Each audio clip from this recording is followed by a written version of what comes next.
ভেবেছিলাম একেবারে ফিরে গিয়ে রেস্ট করব। সারা দিনের হেক্টিক রুটিন, নাইট ডিউটি, মাথায় এত কাজের প্রেশার, পরীক্ষার প্রেশার। কয়েকটাই তো বছর, কদিন কষ্ট করলে তারপর বাকি জীবনটা সুখের।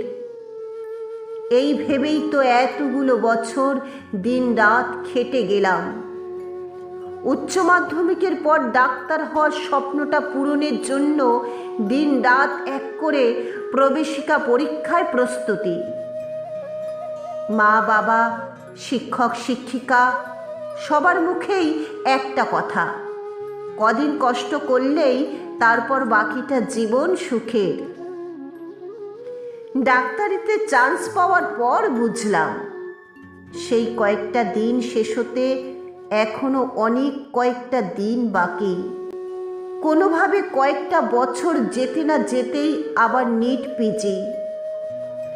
ঘরে বসে বইয়ের সাথে লড়াই কখন যে জীবন বাঁচানোর লড়াই হয়ে গেছে বুঝতে পারিনি।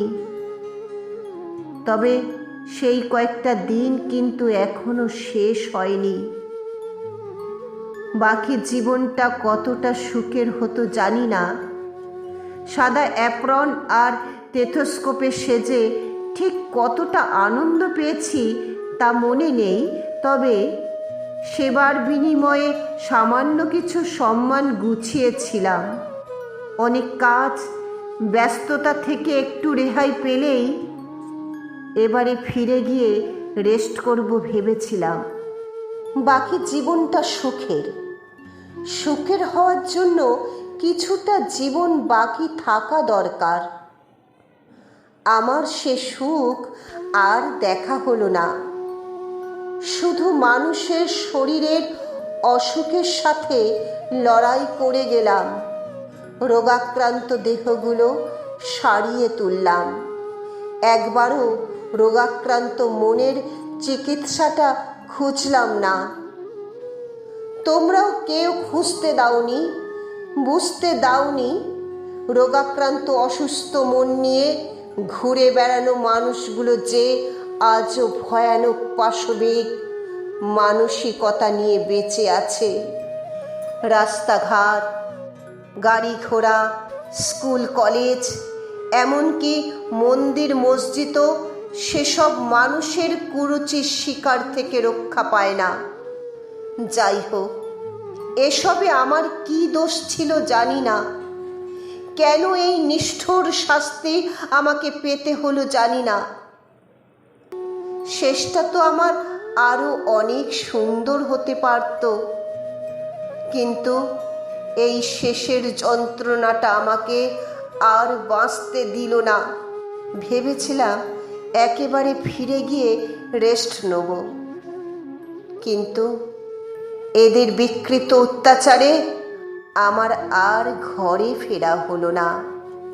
মা, ও মা, বাবা, দেখো এই দেখো আমি এখানে, দেখো মা। তোমরা ওই দেহটাকে নিয়ে কাঁদছো কেন? ওই রক্তাক্ত চোখ, কোমরে আঁচড়ের খাওয়া শরীরটা, অমানবিক ক্ষুধার শিকারে, অত্যাচারে ভাঙা হাড়গোড়গুলো, ওগুলো দেখে কাঁদছো কেন মা? আমি তো এখানে, দেখো মা, আমাকে একবার ছুঁয়ে দেখো। মায়ের চোখের জলে সব যেন উথাল পাথাল হয়ে গেছে। আমাকে কেউ যেন টেনে হেঁচড়ে নিয়ে যাচ্ছে সেই রাতে সেমিনার রুমে ঘটে যাওয়া দুঃস্বপ্নের মতো। আবার কেউ আমার হাত পা ধরে, আমি যাব না মা, তুমি ওদের আটকাও মা, আমি যাব না। বুঝলাম যে আমার ডাক আর কেউ শুনতে পায় না। কিছু মানুষ আমাকে ছবিতে বন্দি করে ফুলের গন্ধ আর ধূপের ধোঁয়ার আড়ালে সব সত্যি লুকিয়ে নিতে ব্যস্ত। পারলে খুঁজে নিও। আমি চলে যাচ্ছি। এবারের মতো সত্যিটা আর বলে যাওয়া হলো না। তবে মনে রেখো, আমি ফিরে আসব।